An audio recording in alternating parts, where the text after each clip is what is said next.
industrial control system, and in particular in the context of smart power grid, and center around our idea of applying the software-defined networking, which is a communication architecture, into the smart grid, and see how this can enhance the security and the resilience of the power grid.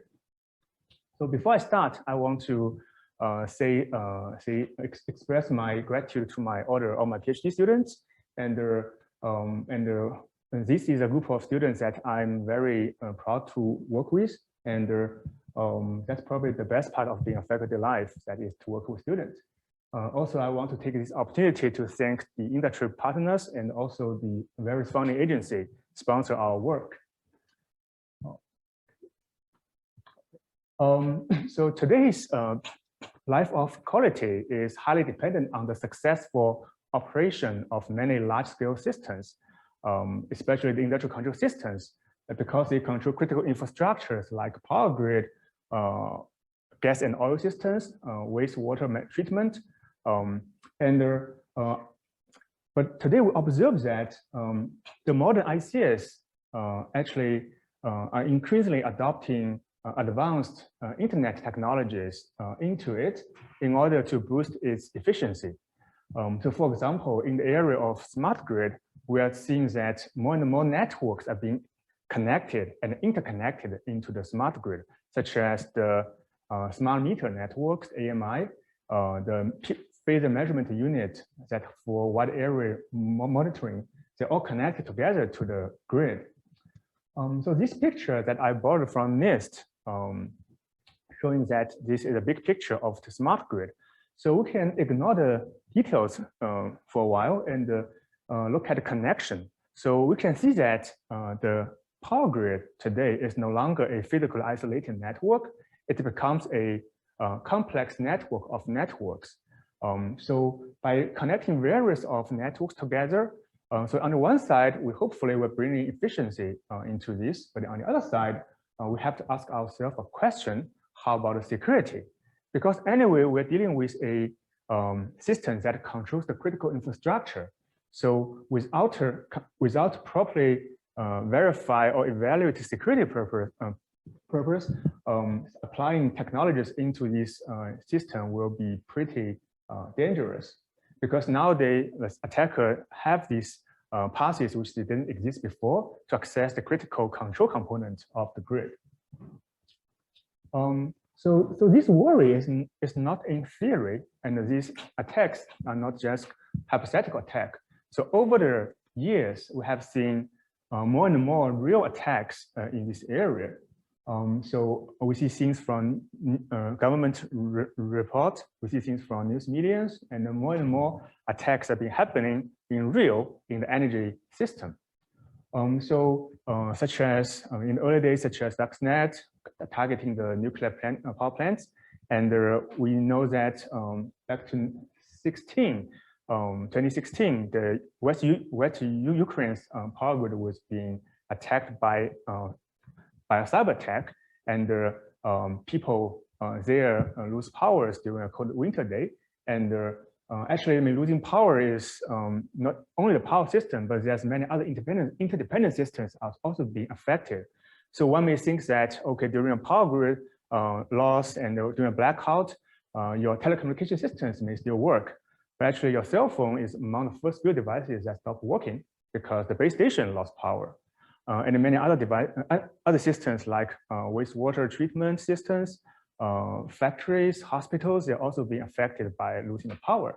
And early this year, we know that the Colonial's pipelines is being attacked by ransomware, and the gas productions and the petroleum productions has been in a disruption state for pretty long times for the most part of the southeast of the US. So that's another pretty recent incident on energy system.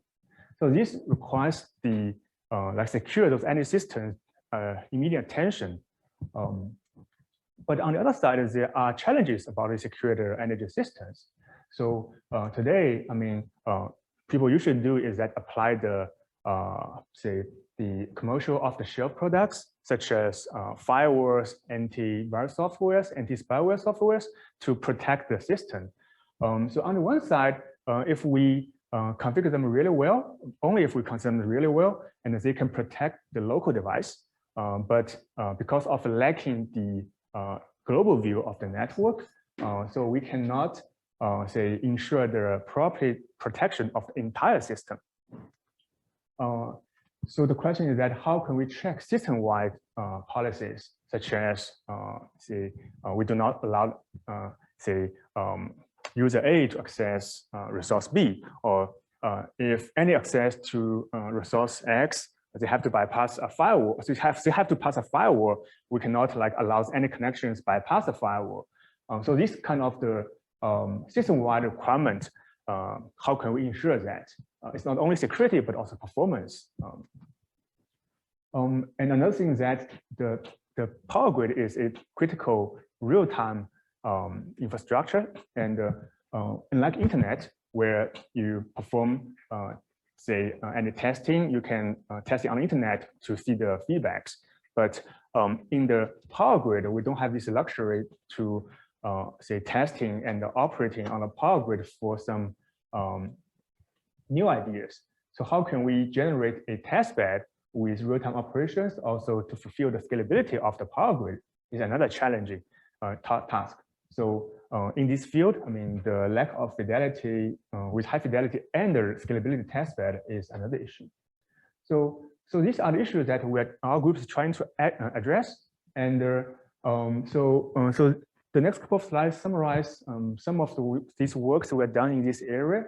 So the first thing we did is that we introduced and combining a new, should say, emerging technologies called software-defined network into the power grid.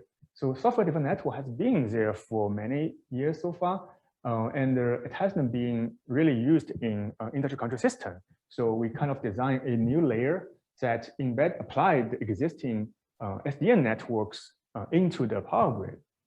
And the second is that based on this architecture, we're investigating multiple security and resilience applications, such as the entire network verification or the self-healing network management for PMUs, and also intrusion detection systems based on this SDN architecture.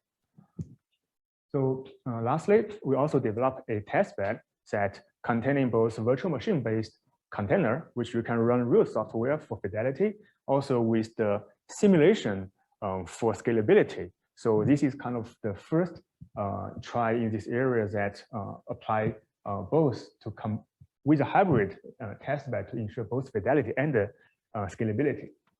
So in the remaining of the talk, I'm going to say very briefly talk about SDN. Then I will start with the application layer that talk about two applications that we investigated over the past few years to secure networks, and then end up with a brief intro about our own testbed. So let's get started with the basic idea of software-defined networks. If you know how the network operates today, so on the one side we have the edge, where other devices, other smart devices, other hosts like your cell phone, your mobile phones, your PCs, your desktop servers. So these are the end device, and we see lots of innovations happening on end device. But on the other side, the network has a core part which connects and forwards all those packets between the applications. Those that are the network part. So compared with the edge device, the innovation at the network is much slower because those devices are mainly say operates and controlled by companies like Cisco and Juniper. So we have specialized hardwares. On top of that, running specialized control plane, only understood by those vendors, and running specialized features. So if you want to say adding new stuffs into the network, the development cycles is very slow, and only vendor knows how stuff works. As users, we don't know that. However, recently, however, I mean, as those companies like Intel and Broadcom, they open up their switch chips, and we have this hope that the network layer can also be opened up by designing a generic interface to the network, so that now user can develop their own applications on top of network in a standardized way, so that you can program your network just like how we programs our OS. So just how our programs runs. So the OS will take care of how to deal with the hardwares and the line hardwares, and the user only cares about how to develop applications. Meanwhile, similarly, in the network, users like us can develop applications operate on the network and then leave the control planes to deal with the interface with the underlying hardware. So this is a very typical architecture for SDN it's a three-layer ones. On the lower layer, that's called data plane. So it's where the devices, I mean, those are networking devices, and the design of SDN is that these devices should be as dummy as possible, which means that they're in charge of forwarding a package and based on the command from the control plane. Those devices simply like sending and forwarding packets at a line rate, but the intelligence happens on the control plane, and the user can develop their own applications to operate the control plane. So for example, so what other benefits of doing that? So one is called so-called logically centralized control. So for example, in our application, which I'm going to talk very soon, called network verifier, that based on this centralized control, we can basically inject, basically we can intercept any updates before they reach to the network. And now we have a single point of say views of the network. We can intercept all the updates. And based on that, we have a global view of the network, so that some like global optimized solutions can be proposed. So some of our works later, like the self-healing PMU works, are based on this global view of the network. Once we find a solution, we can directly apply that solutions to the network without waiting for the vendors. We can directly program those devices and make those devices forwarding the packets or dropping the packets according to our will. So direct programmability is another feature that we applied. So the architecture allows us to do such things, and based on this one, we're investigating sort of new applications on this. So the first application we are going to talk about is called a network verification. So what does that mean? Or maybe I give some more motivation first. So based on some survey from the researcher in the NSDI community, and they did they basically gave surveys to the network operator and collect response from them. And those are the group of people that's supposed to be know your network the best because they're the operator. They configure your networks.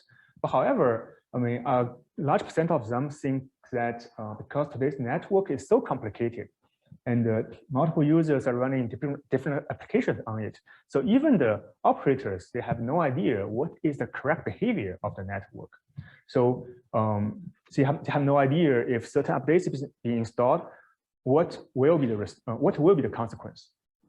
So in terms of the industrial control networks, if we didn't do that properly, then it will have like unauthorized access between the users and the resources, and we will make those. So some critical services will be made unavailable. Meanwhile, the performance jobs can cause instabilities, loss of load, and even synchronization failures.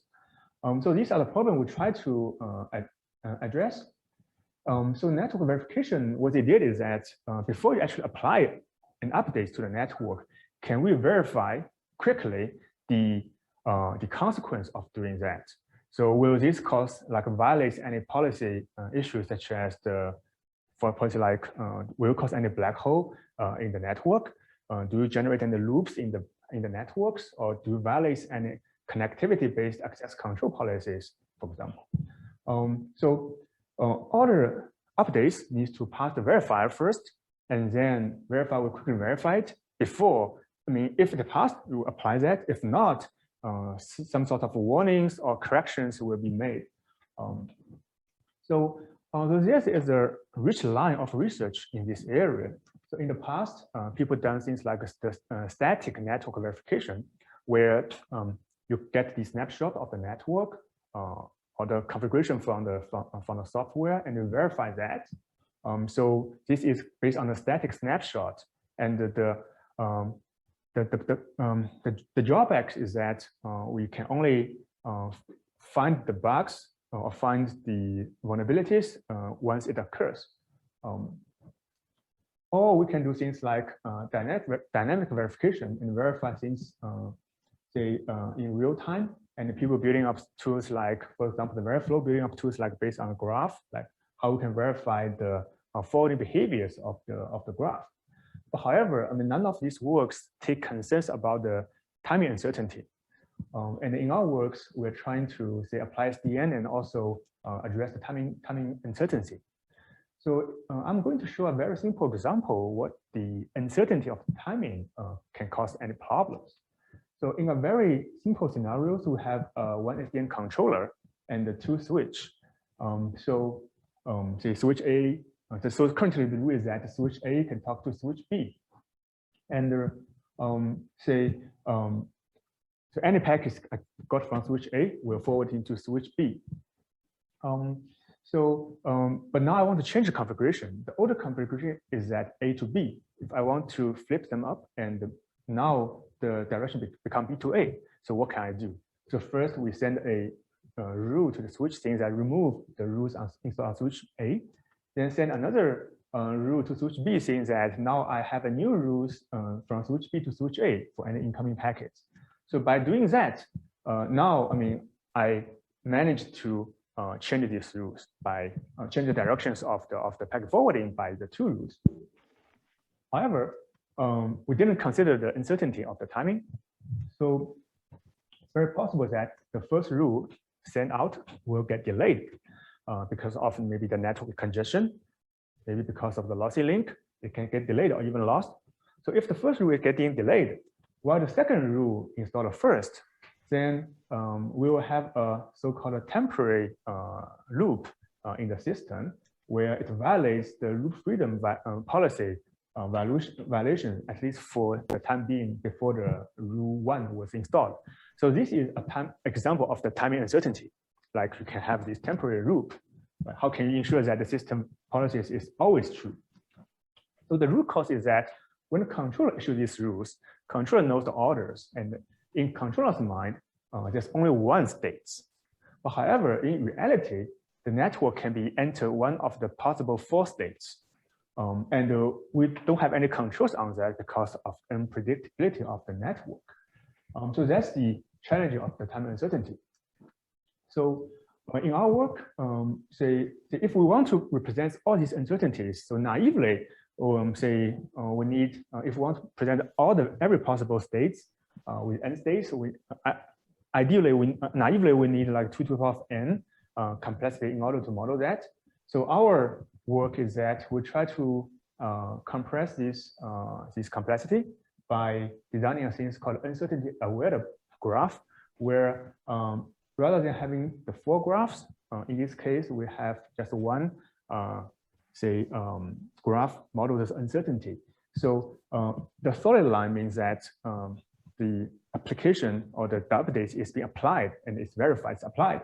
While the dashed line means that we know that the rule is being issued, but we don't know whether or not it has been already applied or installed on the network. So the dashed line means that it is issued, but it may or may not be installed. So unless like maybe after some time up, or once we get acknowledgement, we will turn these dot lines into the green into a solid line. So this gives us a compressed view of all the possible to express all the possible scenarios. So based on these designs, we then implementing and within developing our own verification engine, where the controller is sitting between the network updates applications with the network. It will intercept all the updates. So before it applies to network, some verification is being needed. So it takes 3 steps. So the first step is that the network space is very large. In order to catch up the real-timeness of the operations, so we first apply some reduction techniques to reduce the entire graph into the graphs that are only of our interest. So that reduce the search space. That is a key part of the real-timeness, achieve the real-timeness. And second, based on the reduced version of the affected graph, then we generate a uncertainty-aware graph model. And based on these models, we can perform certain verifications, such as we can traverse the graph to verify any reachability issues. Also, these are the 3 steps, the design of our system. And so, for example, say in this case, like we have a network where the orange lines, like A to C to D to E to B, is the existing configuration. And what we want to do is that we want to change the configurations to take, rather than the upper pass, we take the lower pass. So our goal is to change A, C, D, E, B to A, F, G, H, B, right? But along all these change, we cannot violate the policy that A should always have a path to reach B. So ideally, like the A, which means that the A to B, the original path, cannot be destroyed before we build a new path. There should be always, during the change process, there should be always a path between A and B. So this can be done by applying like the following steps. And essentially what it will do is that, say, for example, the 4th rule, like adding H to B, can be applied without, say, causing any problem. So the number 4 rules will be successfully passed verification and applied to the network. Similarly to the number 3 rules, which is adding G to H, that's also fine to pass the verification and apply to the network immediately. However, the 3rd rule is called 1. 1 means moving A to C to A to F. So if I see these rules, so these rules will be causing issues because without building up the complete path at the bottoms, we cannot simply switch A to C to A to F. And this part, these updates will be stored temporarily on the buffer, and it cannot be executed immediately. So until we have another one, which is a rule number 2, to complete the path between H and F and G. After that, now we can go back to the buffers and get back the number 1 rules and finish these updates. So this is a simple example showing that what other possible updates can be paused, what are possible updates that we can apply them directly. In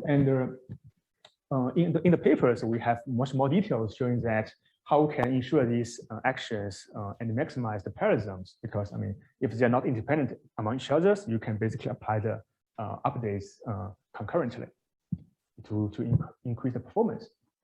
So this is the design, and this is our implemented system.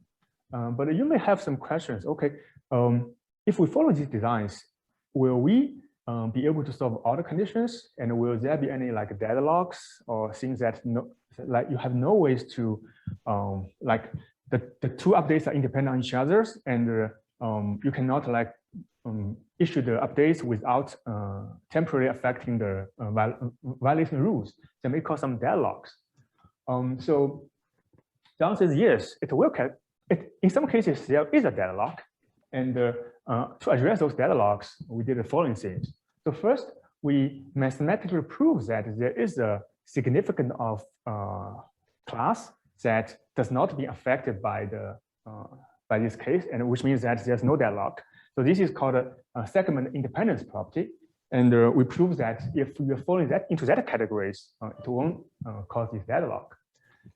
Second is that we did lots of experimentation showing that in real cases, these things did happen, but it happens very rare.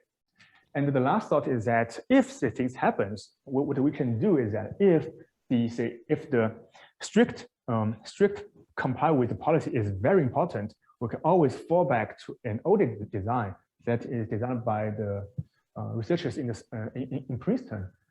They call it a consistent update schemes. It's a more heavy-weighted schemes, but it can always ensure that the consistency. So what we did here is that we grab a large data set collects from compressed network, consists of 200 plus layer 3 devices, and over the time of a couple of days. And we tested our verification systems on top of those real data. So what we did is that we divide that into an hourly based snapshots and apply our verification system. So the red line here, the red line here is the case where we simply immediately apply those updates without any verification. So once we see updates, we just update it. Those called immediate updates. The CCG is our system, which is showing the green line, and the blue line is the consistent update, which is designed by the Princeton researchers. So we can see that in most of the cases, our performance is very close to the immediate updates. It runs faster. It can apply the updates in a good in a fast way. So the x-axis is the timing, is a time in hourly based one. So the y-axis is the number of rules is currently being installed and updated on the network. So our case, the green line is very close to the red line. In terms of the number of updates, we saved lots of memory compared with the consistent updates, not only in speed, we're good in speed, but also in terms of the memory consumption. But in some scenarios, like between the 11 p.m. to the 1 p.m., so 11 p.m. in the 1 a.m. duration on particular days, we notice that there's some like maintenance activities, heavy maintenance activities happening. So there's lots of updates is being conducted during these 2-hour windows. And we notice that our systems that, compared with consistency updates, it still saves lots of memory, but it's kind of running slower than immediate updates that is expected. And during our say observations, within about 8,000 of updates, like 10,000 updates experience data lock, and we have to fall back to the consistent updates. So that's the experiments of the network verification. So more details are available in the paper. So the second application that we're going to look at is in terms of a PMU, phasor measurement unit, and how do we use SDN to design a self-healing network measurement algorithms to self-heat the PMU when we're facing the cyber attack. PMU is phasor measurement unit, and that's some people also call sync phasor. So it's a microprocessor device that collects data like voltage, currency of phase angles of the power systems, and reported that to say up-level devices like PDCs or even back to the control center. So from the last decades, we've seen that the PMU systems are increasing a lot in North America, ranging from like 200 systems to up to like close to 3,000 production grade PMU systems. So it provides so-called fine-grained measurement capability to the grid. But however, researchers have found that there's issues about the PMU systems. So one of the particular issues that we are interested here is the cyber attacks that on the PMU networks. So researchers have shown like denial of service attack, the man-in-the-middle attacks can happen in the PMU networks. So the devices like PDCs or PMUs can lose its monitoring capabilities based on the denial of service attack, and so that the system cannot have a full observability of the power system. So if the system say lose some of those status, it will affect the state estimation algorithms as well. And some people were using these attacks to launch those called coordinated attacks with a physical attack. So to address that, we need a more resilient PMU network, and SDN can help in along that line. So in this work, our objective is that we want to recover the system. So once we detect which part is being compromised, we want to quickly recover the system, not only recover the communication part, but also ensure maximize the power system observability. And we want to do this as soon as possible. So, and also we want to make sure that the deployment is inexpensive and we can directly program the networks. So what we did is that based on our SDN architecture, we designed a global optimized solution based on optimization to optimize like which part of the devices need to be fixed first, and what do we do to quickly and fix that without say installing the minimum number of rules into the network. So we also developed a working prototype system based on internet to showing the effects of that. And this work has been published in the Smart Grid Com last year, and we got a best paper award because of this work. So the self-healing, so I'm going to, because of, for the sake of times, I'm not going to look at all the mathematical model details for that, but I'm going to illustrate this idea using an example and trying to build it up like step-by-step things and introduce some mathematical concepts with example. So this is our architecture of the PMU and the PDC systems, where it's based on an SDN network. So, on the one side, we set up these networks and with the topologies, with the links and the traffic specified in the testbed. And now we can see that all the PDC and PMU are IP-based networks, and they form a network and connect to each other. And the PMU will report data to the PDC and eventually go to the control center. So rather than the traditional control center, we also have SDN control center where runs our own self-healing application. So in the control center, we have models that model the power systems as well as the communication network. So in our models, we're using a graph-based model.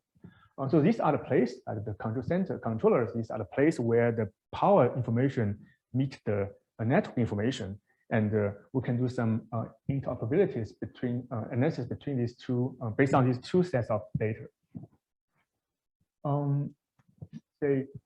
So for these examples, we bring up the PMU and the PDC simulator so that we can feed in those real data collected from the real systems to the test bed. And meanwhile, we also define our objective. Our objective is the observability. Right, we want to maximize observability. So we define observability by three things. One is that we define that the bus is observable if, say, either the bus is itself or the neighboring bus can be observed, or they somehow follow a thing called zero injection bus, so that you can induce the readings from those formulas, and then we fill in some real data from a campus distribution systems, PMU systems, where in these simple examples, we see that there's 3 PMUs, 1, 2, 3, and they are monitoring data and reporting data through the SDN networks to the PDC. And if everything works correctly, the PMU3 and the PMU1, they are reporting a normal data. And then we bring up some attacking tools to launch a denial of service attack to one of the PDC, like we attack PDC-A, so that PDC-A will be flooded and it will not respond. So as a result, the data coming from PMU 2 and 1, 2 and 3, they are no longer be able to reach PDC-A, and the control centers will like lose the observability of this part of the grid. So PMU3 is kind of emptied right now, and while PMU1 is still working. Let's see. The slides kind of started. Great. So in this case, what we did here is that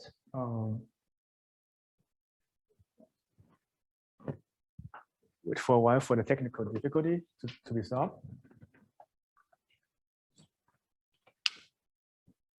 Is it here? Yeah. So what we did here is that to solve that, in our applications, we quickly run these our models.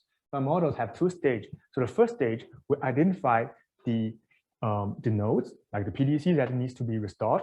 So we don't have to restore all the PDC because all the PMUs, because some PMUs are like redundancy designs, and we don't have to restore all of them. And in the second stage, we decide like this is our plan. We want to restore this number of PMUs. How do we come up with a plan that change the network so that all the remaining PMUs can be reconnected and connect to the other PDCs.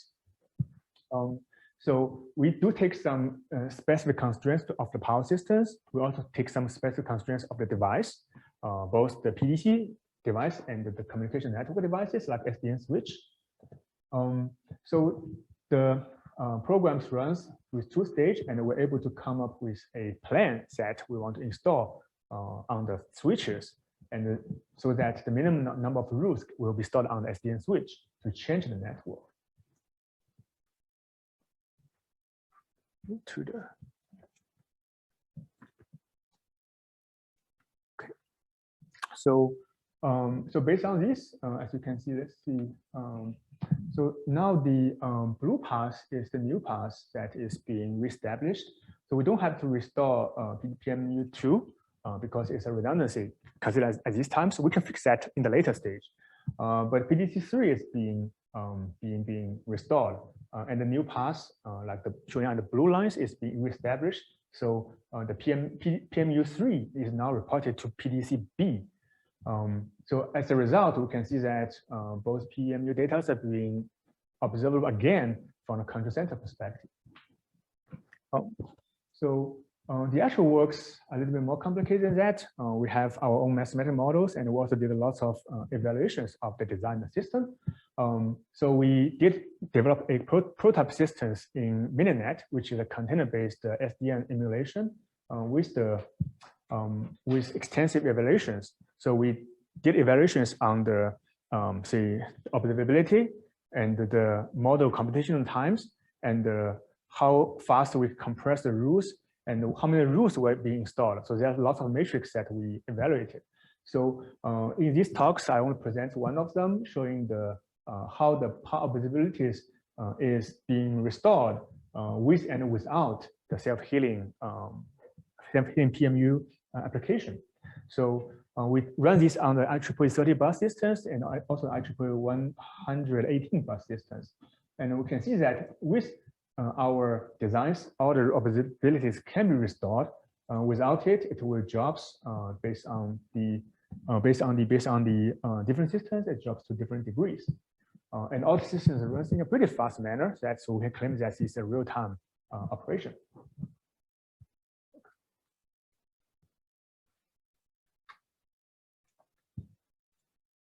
Okay, so more details is available in the paper, and I'm happy to talk offline if you're interested in these ideas, and some new works have been even developed on that area. The next part, the last part of the talk that I'm going to quickly go through that is the testing and the evaluation platforms that have been developed over the last couple of years. And if we want to test a design, we can always go to lab and pull up some devices and configure it, and we can perform our test and evaluation on top of that. So the good thing is that this provides the highest fidelity because we're running on real systems. But on the other side, if we're dealing with a large scale systems, like this case, we're showing the grid in a small town level. There's lots of devices is involved, and we cannot do that in the lab because of scalability. And also, we want a tool that can be flexible enough that we can explore different architectures. Sometimes it's infeasible, sometimes it's too costly to place that in the real device. And another thing that we're doing cybersecurity exercises, so not many systems can afford those real test scenarios if it's not. I mean, many agencies, many operators won't allow us to conduct such experiments. So we need a test bed, and then we need a test bed that consists both simulation and emulation. So simulation, emulation may mean different things in different areas. So in this area, emulation means that we are actually running the real software in the virtual machine or container to produce behavior. While the simulations, we're running the models to produce behavior. I know emulation may mean different things in other areas, but here is like real softwares versus models. Over the years, we're building these test bed using the different components and from bottom to top because we're dealing with SDN idea. So in this case, we're using SDN emulator that's using a lightweight container techniques like the Linux container, so that can emulate the entire SDN network, and it can also interconnects with the real SDN devices and also other devices like routers and a switch to perform a hardware in loop test. So the good things about that is now we can run real and modified code on the machine rather than running a model. Another thing is that we're designing a virtual time system, which I'm going to talk a little bit more in the next slides. So that's the features of this testbed that other testbed does not have. It's called a virtual time system. On top of that, the middle layer is the simulation, where we're using things called parallel and discrete event simulation to support, say, to parallelize the models. So the good thing about that is it's scalable. And as long as we can parallelize models, we can support up to 1 million of nodes that's running in the model. But of course, I mean, this number will depends on the load of each node, right? So if load is really heavy, we will reduce the number of the load supported on a single machine. Meanwhile, this simulation engine can extend it to distributed machines as well. Single machines make our testing tools really handy. And on top of that is the simulator. So we have a communication network simulator developed by our own groups called SVFnet, and also a power simulator, power distribution system power simulator called OpenDSS. And we combine these two simulations together on top of this simulation and emulation platform. So currently, these tools is being used by multiple collaborators and for evaluating their designs and applications. So one unique feature that our group put lots of efforts in that is called a virtual time system. Because on the one side, you're running a real-time system, see that your programs advances in real time or in work clock time. So on the other side, our models speaks virtual time. Right? So real time and virtual time, they are not synchronized very well. So for example, if you have a model that is really heavy and you cannot achieve real-time simulation, then there are lots of deadline will be missed if it interacts with the processes running in real time. So how to synchronize the simulation speaks only virtual time, and the emulation or the virtual machine that speaks work clock time is a very challenging work. So our approach is that since it's hard for us to make the simulation catch up with the real time, so we think the other way around. So can we embed a virtual time system for the virtual machine so that they get away from the real time, so that they have their own perception of the clocks as virtual time. So this, embedded the virtual machines with a virtual time serve as a baseline for us to synchronize the two different systems. So now the two systems speak both in virtual time. So what we essentially did is that we dig into Linux kernel and change its timing routines to add a virtual time modules to the containers, so that say if a process is running or is waiting for I/O, their clock will advance. If they are idling and suspended, their clocks won't advance. And so that each clocks will have this, each container will have its own virtual clocks. Say get rid of the real clocks. So this enables us to say either trade the time with, if I have a really heavy scenario I want to simulate, I can always wait. It may run really slow in real time, but the virtual time, it only lives a little bit of time so that they can, at least I can emulate this in the single machine. But on the other side, if I have a very lightweighted machine, lightweighted scenarios, I can accelerate my experiment very fast. So there are two effects for that. So this idea sounds pretty straightforward, but the work is pretty labor intensive. We had to dig into the kernels and find the places where the system call is being made, and we have to say change all those related system calls. So it's a pretty labor intensive work to make this work perfect.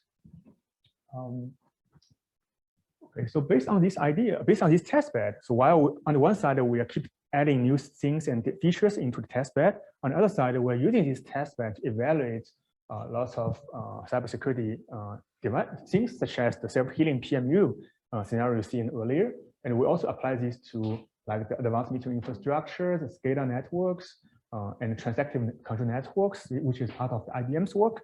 So we have using this testbed for different protocols in the context of the smart power grid. In the rest of the talks, I'm going to show one case study that how we use this testbed to evaluate a denial of service attack in the smart meter network. This is one example that we did using the testbed. So we can see that how this simulation can create a unique capability that our testbed can perform and other testbed couldn't. So the smart meters are running a protocol that among which there's a thing called C1222 trace service protocol. So if you're familiar with the command called trace route, so it's very similar to trace route, where you issue a command and it shows that how I can reach the destination and along the ways which hops is not reachable. So it's mainly for debugging purpose for the smart meter networks. So the source will send a request to the destination where each intermediate meters will adding its own header files onto the packet. So the packet will become larger and larger towards the destination. So the destination will respond with a response message, go back to the center, go back to the source. So that's how the trace service works.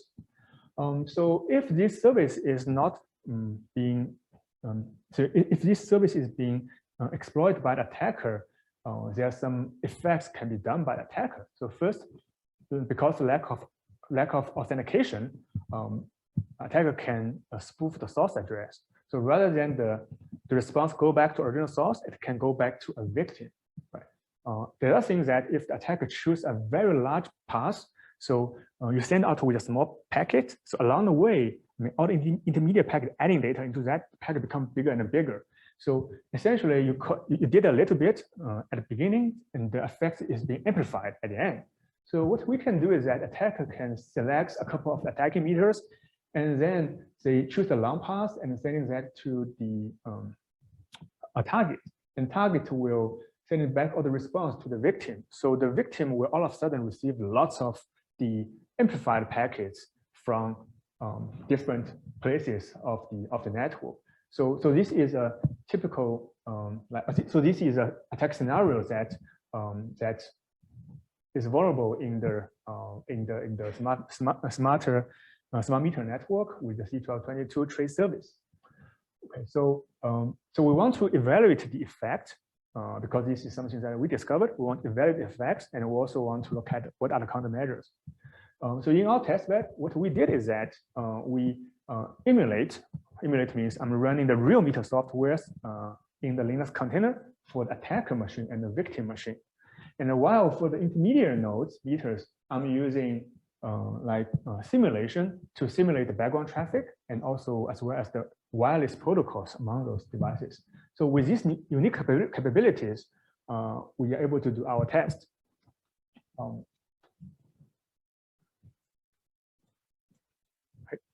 So this is one of the testing experiments. So basically that's a 4x4 block of the neighborhood, and consists of closely to like 450 meters, and each dot is a meter.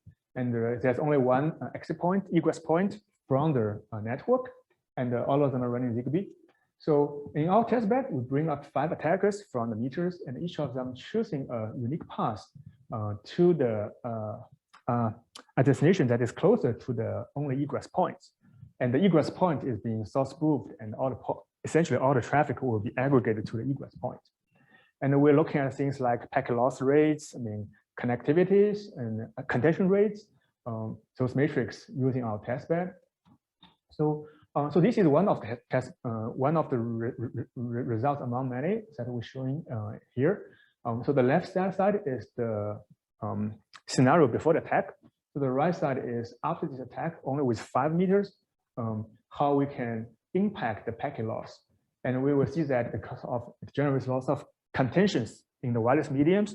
So many packets get lost in this network. So this shows the unique capabilities using simulation and emulation to evaluate to conduct some cybersecurity exercises, and we can also deploy the countermeasures and also evaluate its capability using our testbed. Okay. So meanwhile, the University of Arkansas also put lots of effort in securing the smart meter smart grid, and there's a couple of the research center, national research centers available in Arkansas. One of them is called Encrypt, and that's basically that's a center with lots of testing facilities, and multiple projects are utilizing these testing facilities to conduct evaluations. So among it, we are building a thing called a cybersecurity testbed, consists of power devices, servers, network devices, and feed the real data into that. So this is the part of the devices we call hardware in the loop device, where we're continuing updating it and make it a good testbed for research and education purpose. And if you're interested in knowing more about that, I can always talk this offline.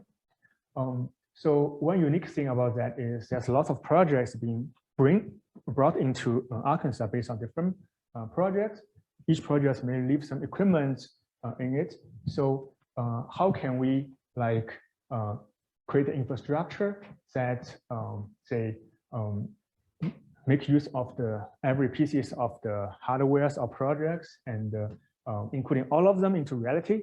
And we need hardwares, and we also need the models. So our vision is that if we can build a generic testbed, consists both devices that is emulated or simulated, consists of real devices coming from both power side and the networking side, we're able to study more, scalable and high fidelity experiment using the testbed. So how to connect the various projects, like devices and networks from various testbed is challenging and interesting work that we're currently working on.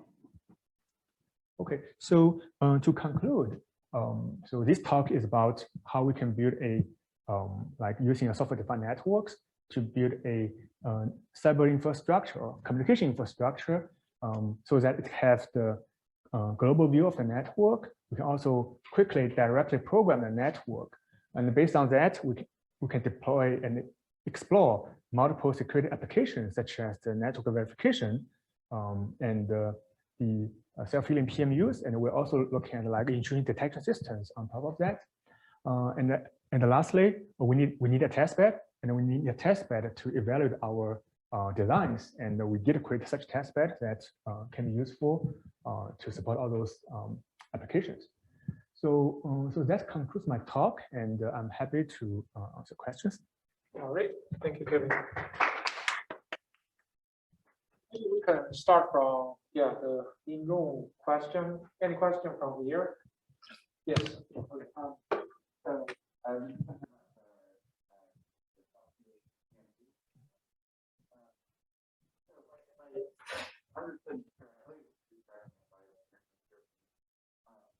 The idea is you have attack if you were you're kind of rerouting things to right. Right. I guess my question is it possible that the attacker is smart enough to kind of reroute things, but then it attacks a different area that again takes down? Is there some, have you thought about the sort of game? Sure. Yeah. I mean, I think that's a very good question, and we did give some thoughts on that. And your understanding is perfectly fine, and that's very likely people can do that if they know what we are doing, right? If our application, they say the source code is open source, people can look at our code or the published paper, people knows what we are doing. They can definitely find another path to attack multiple routes that one solution is not enough, or even like our optimization cannot generate a solution because multiple critical assets is being attacked.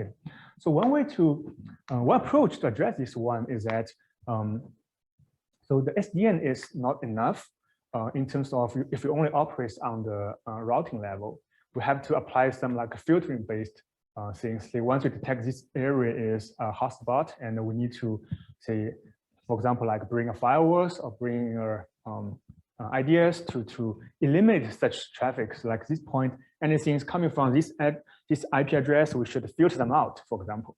And SDN alone cannot achieve that. You probably can filter out some packets by blocking it, but itself alone cannot do that. So there's another concept called MFV, like network virtualization, function virtualization.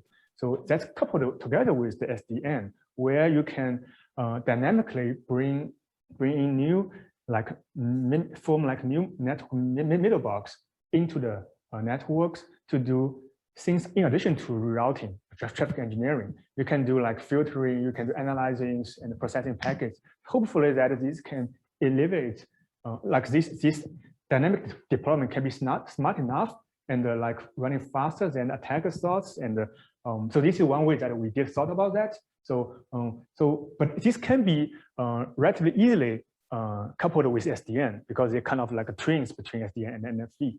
So that's one thought we can do, but for sure, I mean, SDN is not solution for everything. It's just scenarios SDN cannot handle. All right. Okay. 秋实, yeah, can you? Yeah, 秋实 is the online coordinator. Yeah, my post on. 秋实, do you have any question from the audience? Yes. Firstly, yeah, thank you, Professor Jin, for your talk. It's great. And I got one question from the audience. So the audience said, I searched for S3FNet. It is C++ based software. Is there a Python version? As a first-year graduate student, I'm very interested in this area. Do you have any suggestions on how should I start simulation in this field to simulate communication layer interacting with the power layer? Thank you. Okay. Yeah, I think I can talk a little bit more on that. So S3F is designed to be in C++ for apparent reason, because it's running scalability is important features for S3F. So C++ performance-wise is much better. So the kernel is written in C++. And we have another tool that called DSSNet. That's also, let me see, that's it basically combines the mininet with the OpenDSS. And the mininet is the kernel is running in C++, but the interface is running in Python if you're using Python-based controller. So you can choose things like a POX, Lua. So these are Python-based controller. You can also choose like C++-based controller like Nox or OpenDelight. So there's a wide range of options you can choose. So if you like Python, you prefer Python more, there's a like Python-based controller where you can develop a Python-based application. That's fine. That's totally fine. Yeah. So you don't have to really you don't have to restrict yourself using S3F. If S3F, if like the scalability is not a big concern of your research. Yeah.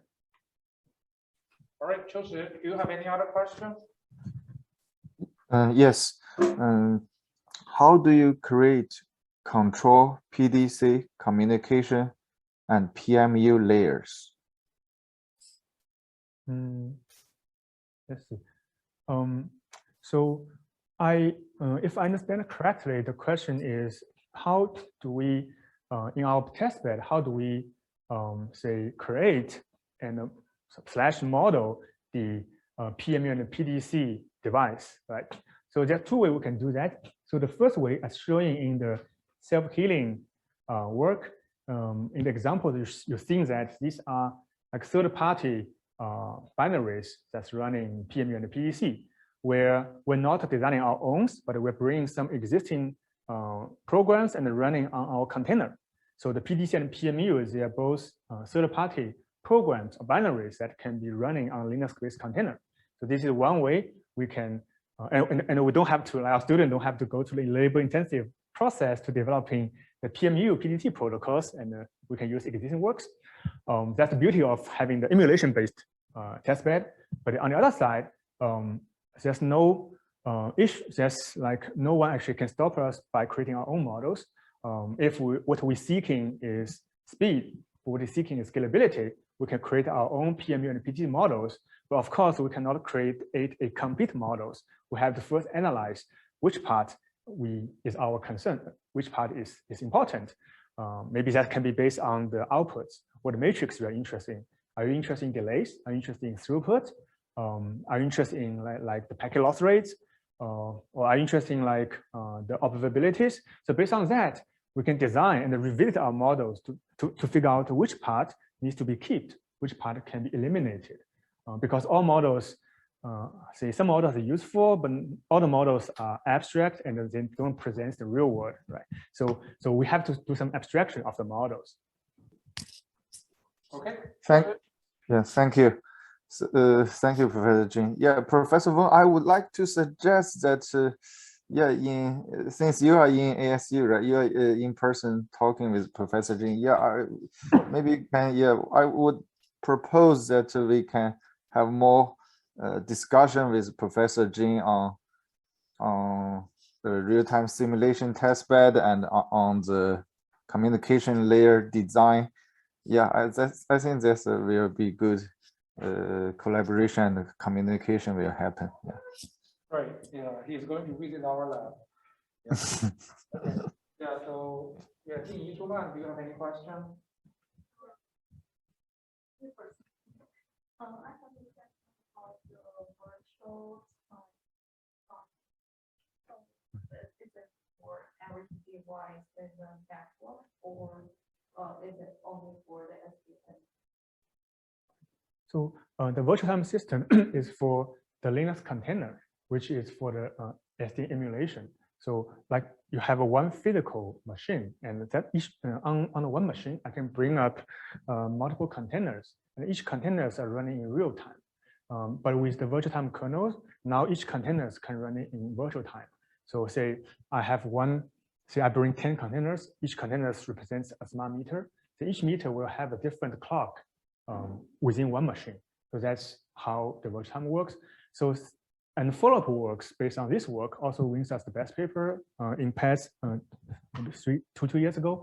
We kind of extended this idea to multiple devices. So rather than a single device, we can run an identical copy of the virtual machine kernels on different embedded systems, and we need a separate way to synchronize them. But we can like running virtual times on distributed memories on multiple embedded devices.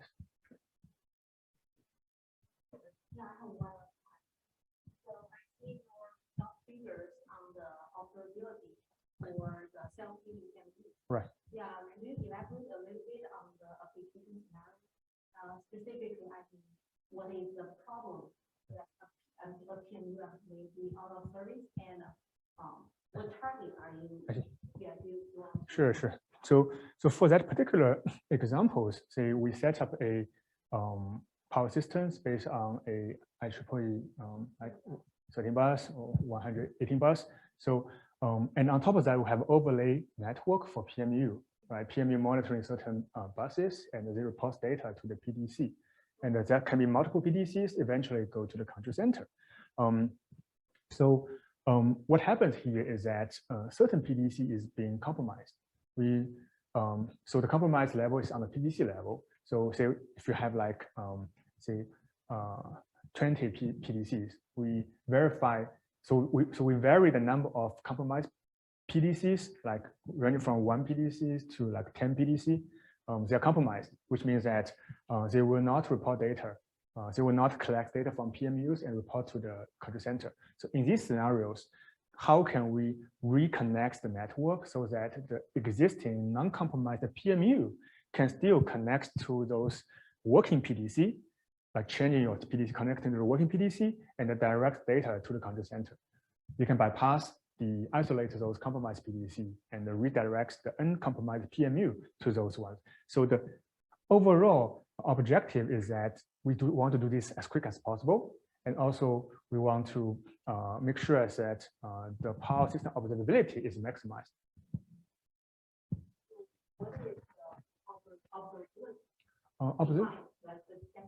Okay, it's like the completeness of how you can observe the system. Can observe all the buses. If I can observe all the bus information, I'm good. Complete observability. If certain is not, I have to maximize that part. So observability does not mean direct observability. Like you can induce the numbers from your neighboring buses, right? Okay. Yeah, go ahead.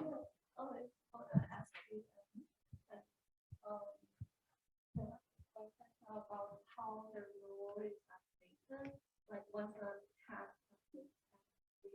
on the how that which route I should go to or which node I should have. Sure. So yes, so the short answer for that is they're specified in the constraint. We have a object function is the observability, and those additional conditions are being specified in the constraint. The constraints like I want to solve this as soon as possible.